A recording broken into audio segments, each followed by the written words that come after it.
আজকে এখানে আমরা নিয়ে নিয়েছি চিংড়ি মাছ আর এই যে মিষ্টি কুমড়ো। চিংড়ি মাছ আর মিষ্টি কুমড়ো দিয়ে দারুণ একটা রান্না হবে। এই দেখুন আমরা কুমড়োগুলো কেটে নিচ্ছি। কুমড়োটা একদম পুরো কচি। চিংড়ি মাছগুলোকে আমরা ভালো করে ধুয়ে নিয়েছি। চিংড়ি মাছগুলো দিয়ে দিয়েছি আমরা ভাজার জন্য। এর মধ্যে অ্যাড করেছিলাম লবণ আর সামান্য একটু হলুদ।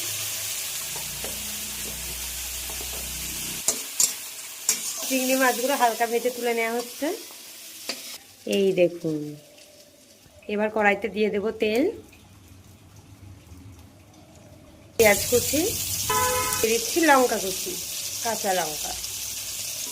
এখানে এবার দিয়ে দিচ্ছি সমস্ত বাটা মশলা, জিরে, ধনে, আদা, রসুন। চলে যাচ্ছে হলুদ গুঁড়ো, এখানে লবণ। কুমড়োটা দিয়ে দিচ্ছে। কুমড়োটার সঙ্গে ভালো করে মশলাটা মাখানো হচ্ছে। এইদিকে মাছ রান্না হচ্ছে। কুমড়োটাকে ভালো করে কষিয়ে নিতে হবে আগে। আমরা ভালো করে কষিয়ে নিয়েছি। এবার আমরা এর মধ্যে অ্যাড করেছি জল। কুমড়োর মধ্যে অ্যাড করে দিয়েছি চিংড়ি মাছ। এই যে এবার ভালো করে নাড়াচাড়া করে নেওয়া হচ্ছে। এবার এর মধ্যে চিংড়ি মাছটা ভালো করে দেওয়ার পরে নেড়ে চেড়ে নিয়েছি। এবার ফুটতে থাকুক।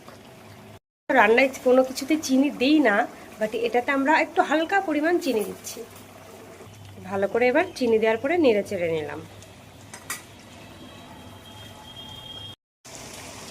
এখানে কুমড়োটা হচ্ছে। এই যে রান্না প্রায় শেষের দিকে। আমাদের কুমড়োটা প্রায় হয়ে গেছে। এবার আমরা নামিয়ে নেব। কুমড়ো চিংড়ির একটা দারুণ রেসিপি।